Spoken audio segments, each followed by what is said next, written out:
भारत और United kingdom के बीच free trade agreement आज से लागू हो गया। इसके तहत भारत में यूके की विस्की, कारें, कपड़े और फुटवेयर पहले से सस्ते मिलेंगे, जबकि भारत के 99% उत्पाद अब ब्रिटेन में बिना किसी टैरिफ के निर्यात किए जा सकेंगे। वहीं यूके के 99% सामान भारत में औसतन 3% टैरिफ पर आयात होंगे।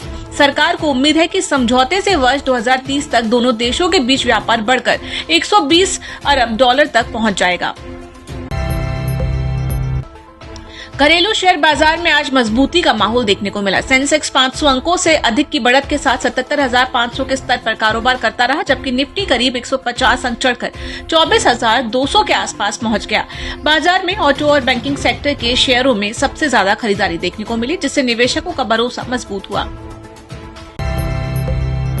केंद्रीय सड़क परिवहन और राजमार्ग मंत्री नितिन गडकरी ने E20 पेट्रोल और एथेनॉल को लेकर उठ रहे सवालों पर कहा कि वर्ष 2004 से देश में पेट्रोल में एथेनॉल मिलाया जा रहा है और इससे वाहनों को नुकसान होने का कोई वैज्ञानिक प्रमाण नहीं मिला। उन्होंने कहा कि वाहन का माइलेज सड़क और ट्रैफिक की स्थिति पर निर्भर करता है। गडकरी के मुताबिक एथेनॉल के इस्तेमाल से तेल आयात कम होगा, प्रदूषण घटेगा और किसानों की आय में बढ़ोतरी होगी।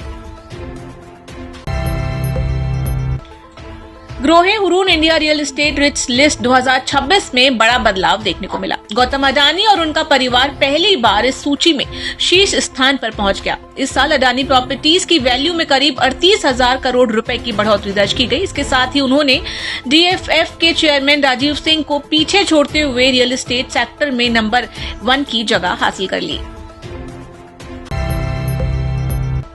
भारत सरकार और LIC संयुक्त रूप से IGBI बैंक में करीब 60.7% हिस्सेदारी बेचने की तैयारी कर रहे हैं। इस रणनीतिक विनिवेश प्रक्रिया में कनाडा की फेयरफैक्स फाइनेंशियल होल्डिंग्स और दुबई की एमिरेट्स NBD ने बोली लगाई है। फिलहाल दोनों कंपनियों के प्रस्तावों का मूल्यांकन किया जा रहा है। सरकारी सूत्रों के अनुसार अगले 1 महीने के भीतर इस बहुचर्चित डील को अंतिम रूप दिया जा सकता है।